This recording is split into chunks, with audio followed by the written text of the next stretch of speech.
Hello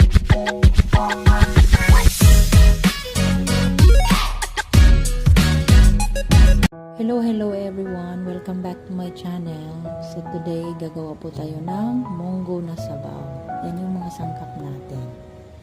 Ayan. At saka yung syempre yung munggo, pinakuluan ko na. Ayan. Tagal-tagal pa yan.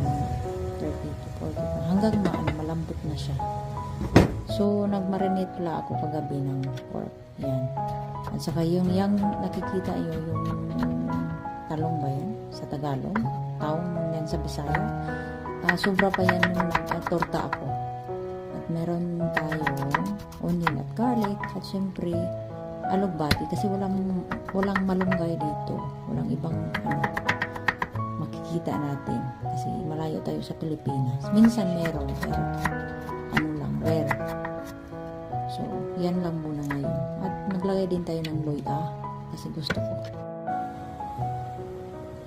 So, habang naghihintay tayo na malambot yung munggo natin, igisa muna natin tong pork, onion at saka garlic at ginger.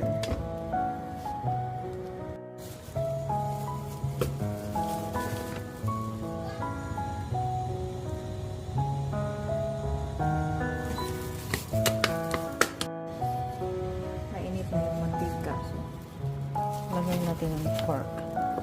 Gusto ko yung unahan yung pork. Yung talagang yung brown. Masarap yun pag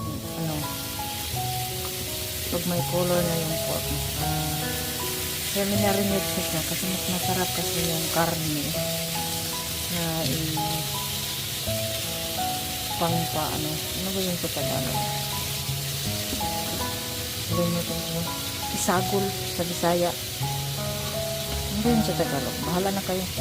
Basta isagol.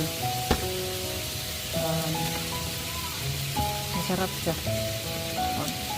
Minarinate na. Try mo. Brown.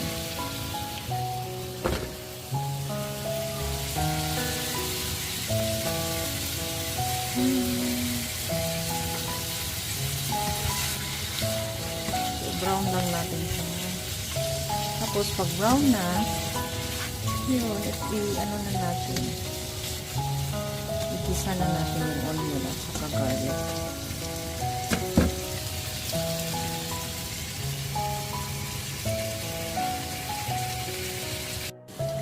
So, update sa pork natin. Simula na siyang mag-brown. Sarap nito. So, minarinate ko pala siya ng tuyo, vinegar,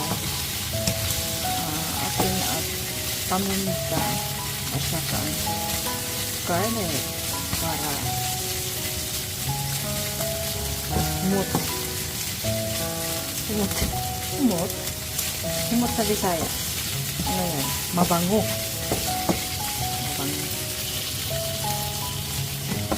Ay, yung munggo natin start na siyang malambot. Fresh lang, i-mash ko hindi para talagang masarap.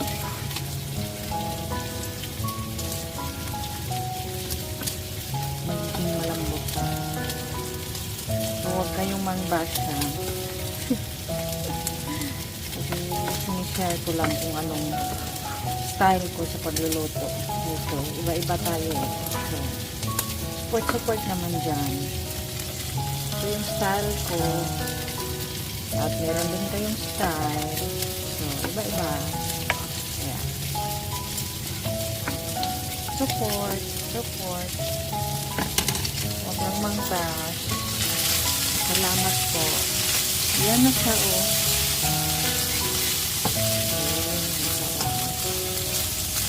So, igisa na natin mamaya yung onion at garlic.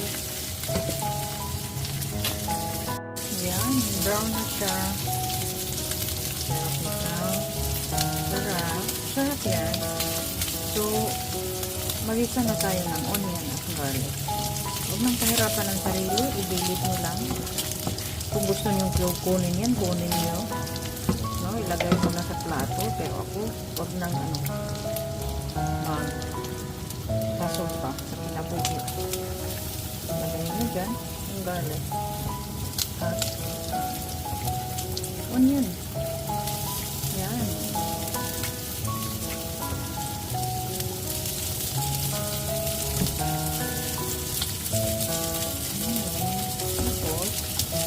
Gusto nyo ilagay yung luya kasi maglagay ako ng luya ginger. Ilagay nyo dyan. Maganda yan sa katawan, maganda sa mga panuhot.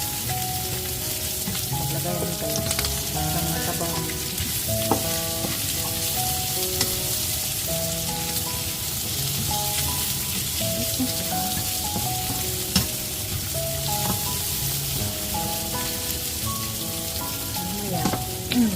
Mamaya i-mix natin ito dito. Masyado na kami malambot. Gusto ko yung talagang malambot na yung munggo. Mas masarap kasi yung sabaw. Masyadong malambot na yung munggo. Masarap yun. Yan. Mamaya, ilagay natin to talong at alugbati. Pang last na to. Mayroong patapos na.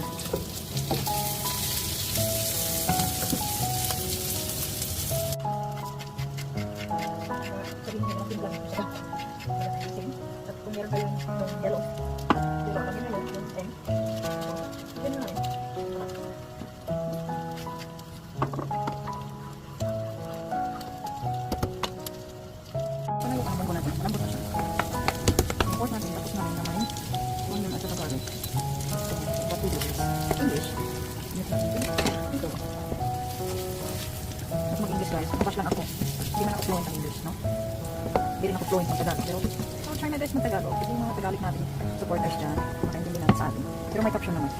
Yung mga Tagalog, basta parang English naman. So, check ko pa. Puro na natin lahat na. Puro yung ON. Mahirap eh. Mahirap na, no? Laban lang tayo, no? Ano na yung isa? Ayun siya. It's okay. Wow. Tapos, lagyan natin tubig. Lagyan natin ang tubig. Kasi, kumulo na. Kumulo. May bukal na. Kumulo na yun sa Tagalog siguro. So, lagyan na natin yung talong, eggplant natin, talong. Yan. Tapos, mamaya na yung alugbati kasi madali lang naman yun. Yan naman yung kailangan ng oras. Diba? Masaya na yung araw ko. May sabaw na ako.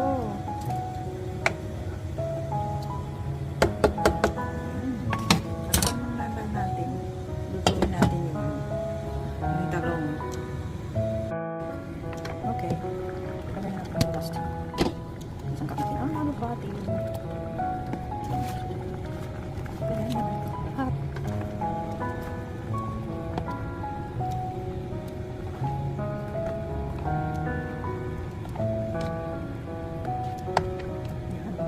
Perfect. Tara, luto na po siya.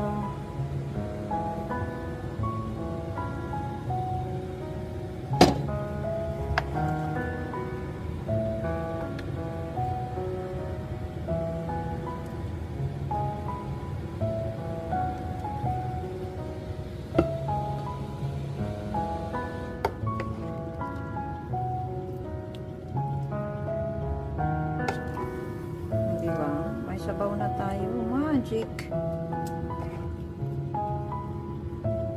Diskartihan nyo lang. Kahit anong makita nyo dyan sa ref nyo. Pwede naman isagol. Sagol? Ang sagol? Ano yan sa Tagalog?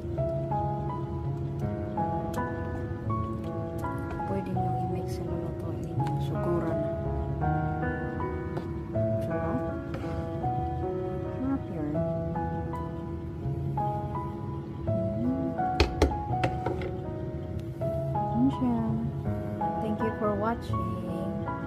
And see you on my next vlog.